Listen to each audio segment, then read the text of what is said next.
Hello, clever people, and welcome to another Thoughts on video. I have been extremely busy recently just after I got back from vacation. I did see a couple films. I have 4 films to review, so let's get into it. Our first film is The Book of Henry. The Book of Henry is about an 11-year-old kid who is extremely smart. He's way smarter than all of his peers, and something happens to him after after he finds out that one of his friends is being abused by her stepfather, and he tries to do something about it. I don't want to spoil too much because the trailers don't spoil too much. They don't say much about it, so I'm not going to spoil it here. I really liked The Book of Henry. It is definitely a great film. One of the things that I really liked about this film is it is extremely unique. Basically, what makes it unique is it does a complete genre shift halfway through the film. At first it's a drama, and then it changes into a thriller. I didn't think it was pushed at all. I thought it flowed very well, even though it completely changed. Claude Trevorrow, I really liked. I haven't really seen any of his other films. Jurassic World is a prime example of studios taking an indie director and basically making the movie for themselves. I believe I've said this before in my Kong video. But yeah, I haven't really seen any of his films. Instructions not included, I have not seen, so this is my first real film of his. And I thought he did a fantastic job. Like I said, it flowed very well. And all the characters were very well done. Everyone did a fantastic job, especially Maddie Ziegler, who did a fantastic job. There's only really one thing I can say that I didn't think was very well done. It's kind of a spoiler, so skip ahead like 10 seconds. So Henry dies, and he didn't even know he was going to die. He had a tumor, but he'd already planned for his mom to kill the stepdad, which I thought it was a little iffy. I thought it was like, you didn't know you were going to die, but he said it was planned. It's a little weird. Besides that, I still thought it was a fantastic film, considering that's my only real issue about it, and everything else I thought it was fantastic. I'd give it an 8.75 out of 10. Now let's move on to the next film, Transformers: The Last Knight. So Transformers: The Last Knight is a film that I cannot recall much about. I saw it like a week ago, and I still don't know much about it. I guess it's about Mark Wahlberg. He's the last knight, and he's the only one that can save the planet. Transformers are like endangered, and the bad guy is back again. I honestly don't know. The Transformers: Last Knight was the second worst film I've seen all year. It's worse than A Dog's Purpose and Fist Fight. Not as bad as The Long Haul, but it's still the second worst film. Let's move on to the bad, because there's no good. Michael Bay is a terrible director and writer. This is a problem I had with Despicable Me. It'll be flowing along, and they'll have to stop the movie to tell a super long joke that it's not funny. Like, even if it was well done, and like the flow to the jokes was well done, the jokes would still be terrible. And the flow to the jokes is not well done, so it's a really terrible joke that's shown in a really terrible way. Another prime example of the writing sucking is that the characters just leave. Like, hey, let's develop this entire character for 20 minutes, and then not have her show up until like the last 10 minutes of the movie. Like the girl that's in the trailer, like the 14-year-old girl, she's in it. First 20 minutes, last 10 minutes. That's it. The movie has a lot of racist stereotypes that I'm not going to talk much about. You know if you've seen the film. You know, that's Michael Bay, isn't it? Yeah. The dialogue is all really terrible. I think my favorite line of the entire movie is, "We're kids, man. We get away with everything." There's not a single line in the film that was bad at all. All of them were fantastic. I hope it was obvious that I was being sarcastic. The pacing was terrible. Not just for the jokes, just the pacing is terrible in general. Things happen in like a weird form. You don't know when. It's like, the transitions from scenes are awful. There'll be like a funny scene, kind of dramatic, about like, we're talking about the daughter. Oh my god, the Autobots are coming! It doesn't flow at all. And by funny, I meant supposed to be funny. This isn't like necessarily a terrible thing, but it bothered me so much. The aspect ratio changed a lot.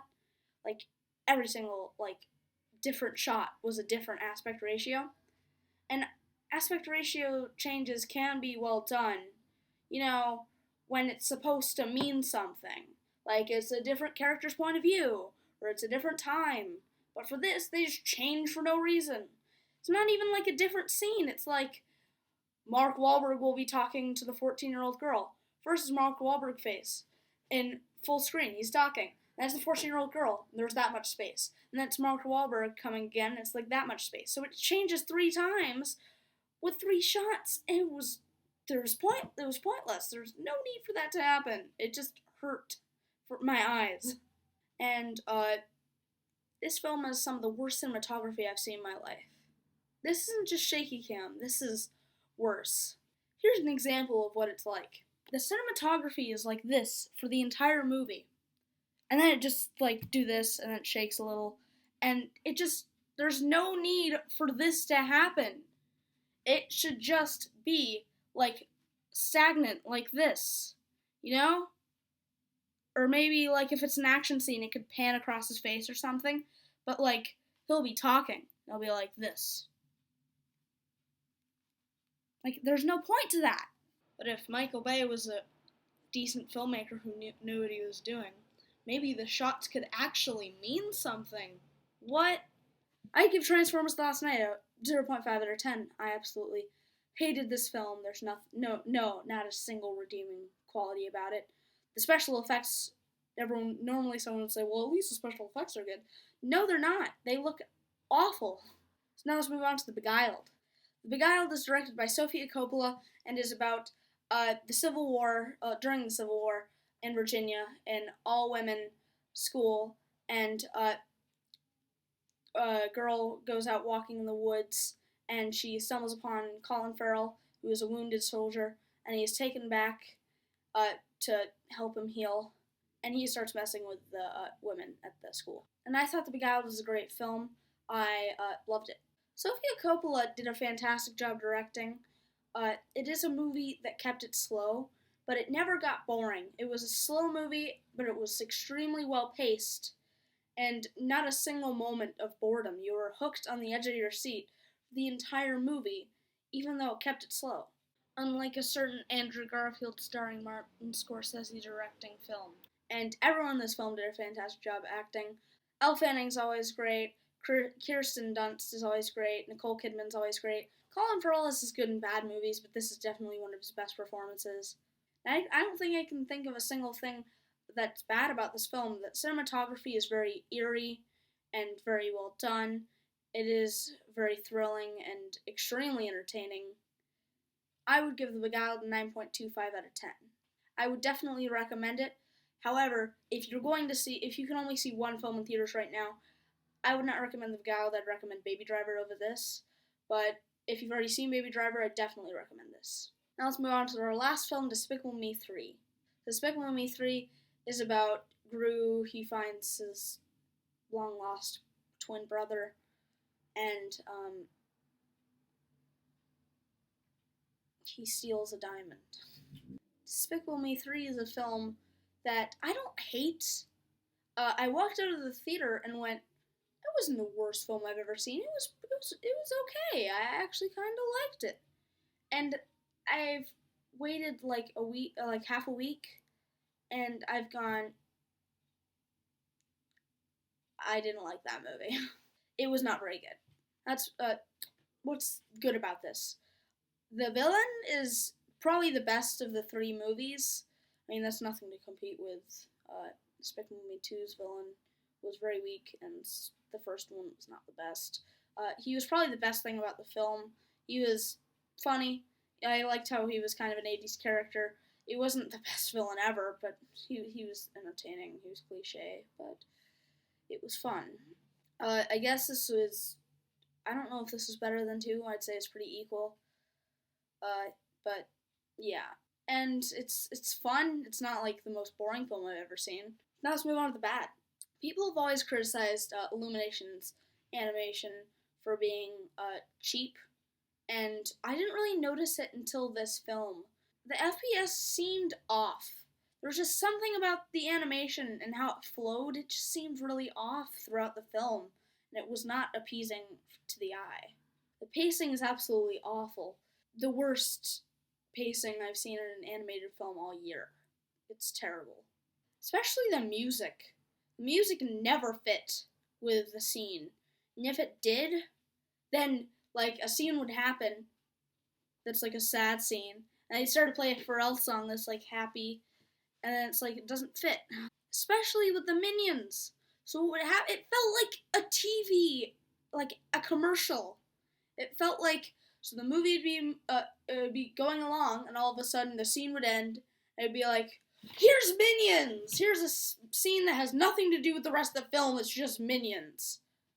Like literally, there's nothing to do with the rest of the film. It is just minions doing cute stuff in jail.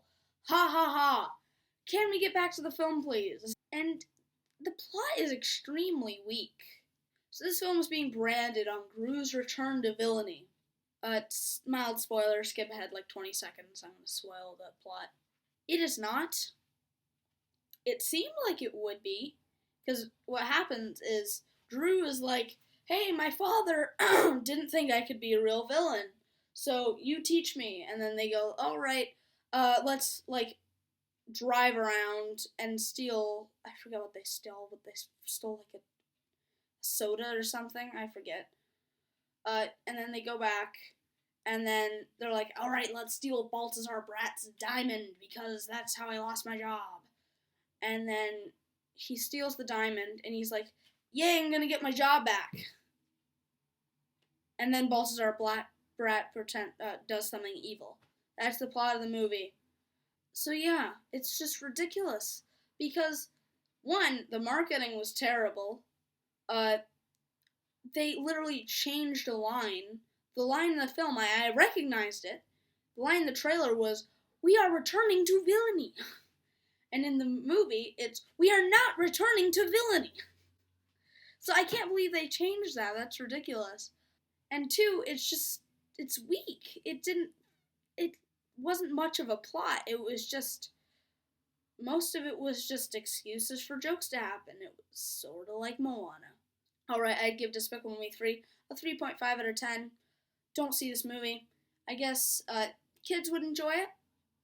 I guess. So, alright. Films I would recommend in theaters right now. I totally recommend Baby Driver. I've seen it twice already. I absolutely loved it. Definitely go see that. I'd also recommend The Beguiled. I'm going to see The Big Sick soon, so maybe I'm going to review that separately. I may recommend that too. Alright, so that concludes my review. I'm Connor Gilbert, and this is Connor Critics. Goodbye.